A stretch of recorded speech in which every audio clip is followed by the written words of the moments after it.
Of course, my eyes aren't what they used to be, ladies and gentlemen. It's always a pleasure to see you, and I ran into him a couple weeks ago during Mike Flannery's retirement party.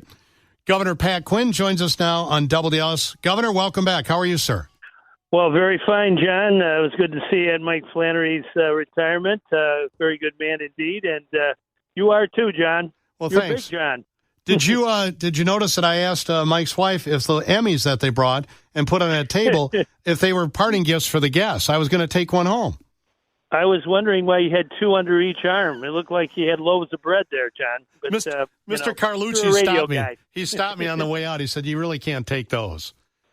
You know, when they were clanking and he noticed that there was something amiss. Yeah. Not the first time I've been stopped leaving Carlucci's. The old place on Halstead was an old hang of mine. Okay, well, you're a good man. Nothing like having a drink to end the night. You can't go wrong. I saw in the papers that you were at Rocky Wirtz's private service Tuesday at high noon at the church on Michigan Avenue. How long did you know Rocky? Quite a bit. I actually knew his dad, too, Bill Wirtz. But, when I became governor, I went over to a Hawks game and sat with Rocky in the stands. And as everybody has said yesterday and the day before, he was a man of the people. He loved the fans. The fans loved him. The folks came up to him from wherever and just talked to him about hockey and life in general. And, that's the kind of guy he was. I went to the Hawks when they won the Stanley Cup in 2010. I was in Philadelphia for Game 6, and the security guys said, "You can't wear your Hawks stuff in Philadelphia. They'll beat you up," because I was in the stands. But so I put my Hawks jersey underneath my shirt. But in the overtime, Rocky wanted me to come up to his suite, so I went up there, and when Kaner scored the winning goal to win the game, Rocky didn't exactly see it. I was standing right next to him. He said, "What happened? What happened?" I said, "You just won the Stanley Cup, Rocky," and the rest is history. What is his impact? What is his impact as a businessman on the city of Chicago? Well, their family, the Wirtz family, has been very active in real estate and obviously liquor and distributorship and banking. They knew how to work well with others, build a business and expand the business. When I was governor, we worked with them on a couple of their programs, breakthrough liquors and that, to create jobs. And Rocky was all about making sure people had employment, and then he talked to all the people who worked for their company. Nobody was too small. He enjoyed listening to their stories and visiting with them, and that came through loud and clear at the funeral, and definitely yesterday with all the Hawks there. He was a good man who cared about others. Actually, one time when he turned 60, he passed at 70, but when he turned 60, his family wanted me to come over to United Center, and they had Jerry Reinsdorf there, and they set it up where I would talk to Rocky and Jerry Reinsdorf. They were trying to surprise him, and they had a couple hundred people, maybe 300 people, lining up outside of the office where I was talking to the two owners, and they kept telling me, keep it going, keep it going. And finally, they gave me the sign that everything was ready, and I know Rocky kept nodding his head as I kept talking and talking, keeping the gathering going. And then he opened the door, and then surprise, happy 60th birthday. So, he's a man, a Renaissance man, a guy who cared about others. Big heart. Former Governor Pat Quinn is here on WDLS. I just want to turn our attention to politics here a second. The most recent corruption trials, the Mapes trial, which started this week, and next year's Madigan trial, just more of the same. I mean, you had a front row seat for Blago. Are we making any progress here in this city, in this state, in your mind?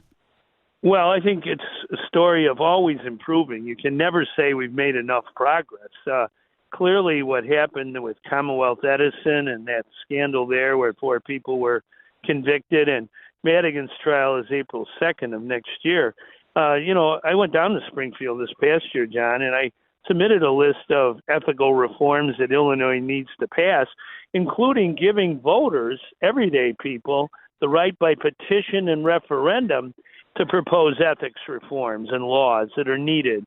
They have that in other states. Ohio and Michigan and Missouri right here in the Midwest have this power where citizens call the shots when it comes to ethics reform in government. And Illinois, when I was down there, Madigan would try drop kick a lot of things out before you could even get them introduced. He said, no, that won't happen. And now we have a chance to really make reforms, and this year is the time to do it, in my opinion. Well, Pat, earlier this week in Ohio, the referendum, of course, that was national news. What do you think about what happened in Ohio? Well, I was pleased to see that voters won.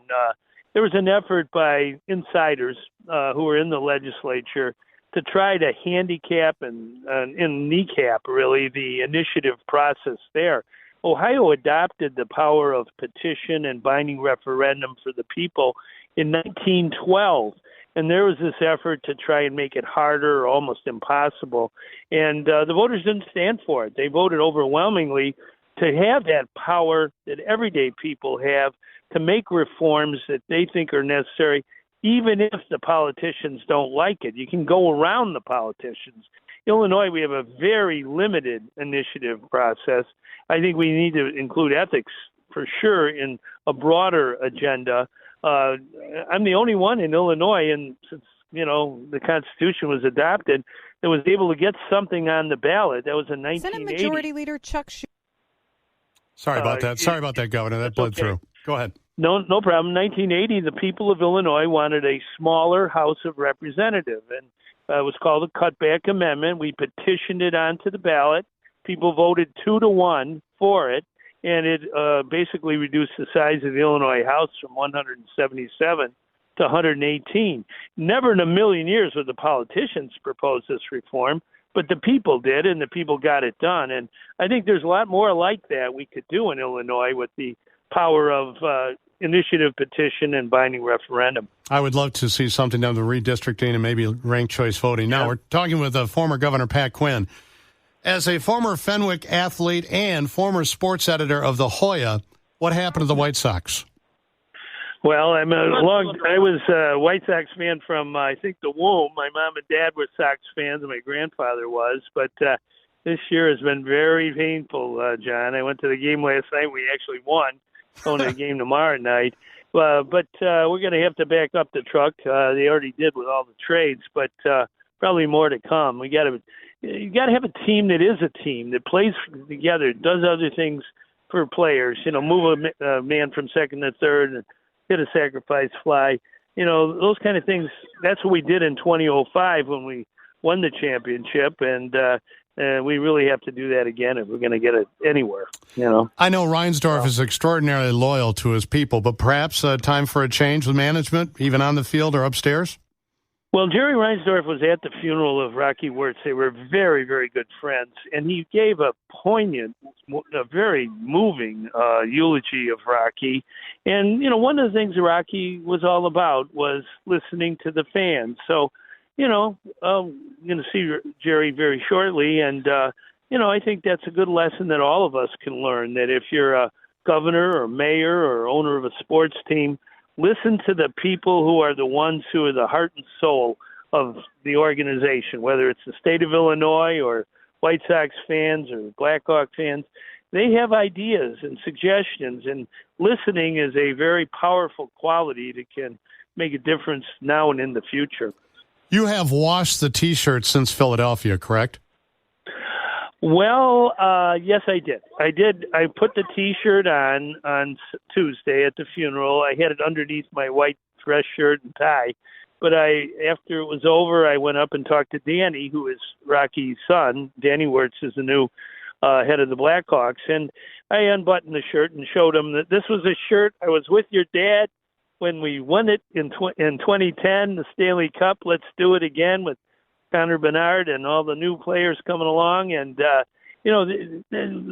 people of our state and our city, they care about their teams, and they want their teams to exemplify our spirit and our grit. And I'm sure that'll happen with the Blackhawks, and I sure hope it happens with the White Sox. And, yes, let's go Cubs.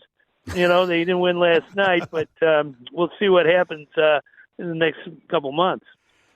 Bears, don't forget the Bears. Don't forget the Bears.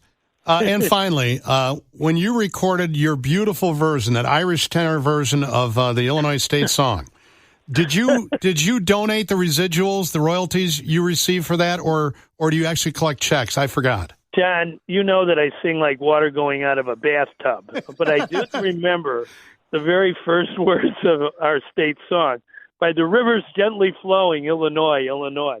And I was on a radio show, and some guy called up. He was with the Glee Club at U of I, university, and he sang the whole song on the air. So you better call the Glee Club. You're too modest. Governor Quinn, thank you very much for your time, sir. Have a great afternoon. Yeah, good to tell you, John. Take care.